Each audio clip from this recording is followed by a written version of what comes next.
Tinapay mula sa langit. A daily morning devotion with CRC family.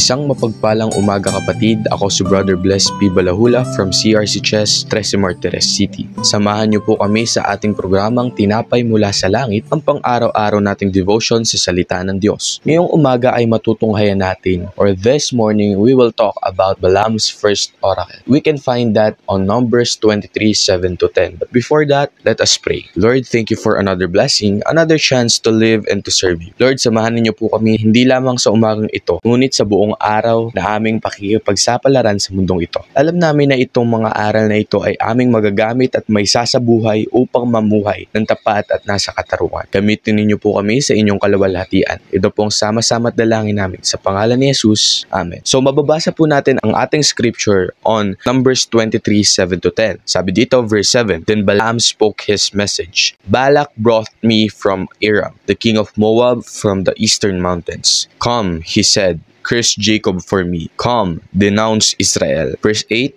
How can I curse those whom God has not cursed? How can I denounce those whom the Lord has not denounced? Verse 9, From the rocky peaks I see them. From the heights I view them. I see a people who live apart and do not consider themselves one of the nations. Verse 10, Who can count the dust of Jacob, or number even a fourth of Israel? Let me die the death of the righteous, and may my final end be like theirs. So, this scripture shows us two keys to remember and learn from this passage. First is, when you are with God, no weapon shall prosper. Balaam's task was given by Balak, which is the king of Moab. He is tasked with cursing Israel or denouncing them and their nation. But as God's chosen nation, Balaam spoke blessings upon Israel and not curses, because God put that into Balaam's mouth. That just shows that the enemy will not prosper when we are with God. No words can kill us and no weapons can be used against us, because our God will be our victory. This is God's reassurance that everything is in His hands, and with Him, we have authority over the enemy. Second is, do not be afraid to stand by your faith. Balaam's task, as I mentioned earlier, is to curse Israel. But that is not what God has planned for him. God's plan was to use him to bless Israel and not to curse them. Balaam showed what a Christian should be. We need to stand firm in our faith, just like Balaam did. He announced to the Moabites that God used him to bless Israel and not to curse them. He was not afraid to say that in front of officials of Moab and even their king, because Balaam knows that only true king, and that is God. He was not faced and he obeyed God's commandment. He spoke a blessing to Israel. In our lives, we can also be attacked by enemies. We can also experience the work of the devil, but God always reassures us that no weapon shall prosper that will be used against us. Don't worry about the things you can control. Surrender it all to Jesus and let Him do His work. Do not doubt, because God is in control. Sa buhay natin, hindi natin matatakasan ng problema. Sa buhay natin, hindi natin matatakasan ng mga circumstansya or circumstance. But let us all remember that God is in control in every aspects of our life. Kahit anong mangyari, tatandaan mo na God is in control. Kahit anong mangyari, tatandaan mo na God is in control. Ano yung sinabi niya kay Mary?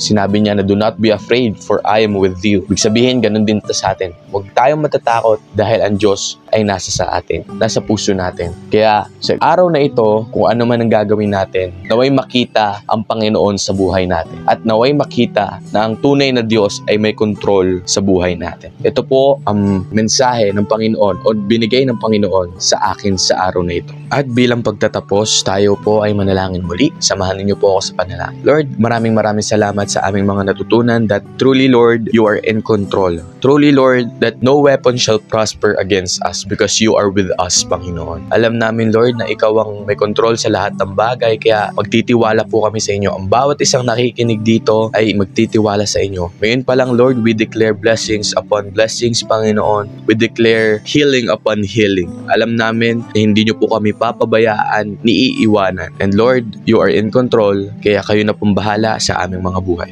Ito pong sama-sama at dalangin namin sa pangalan ni Jesus. Amen. Maraming salamat po sa inyong pakikibahagi sa ating programa. Lagi po nating pagnilayan ang salita ng Diyos mula sa ating puso dahil lubos ang magiging kaunawaan natin dito. Muli po ninyo kaming samahan bukas sa pagninilay ng kanyang mga salita dito sa programang Tinapay Mula sa Langit. Malaya po ninyong i-share ang video na ito upang kayo rin ay maging pagpapala sa iba. Pagpalain po tayong lahat ng ating Panginoon. Magandang umaga.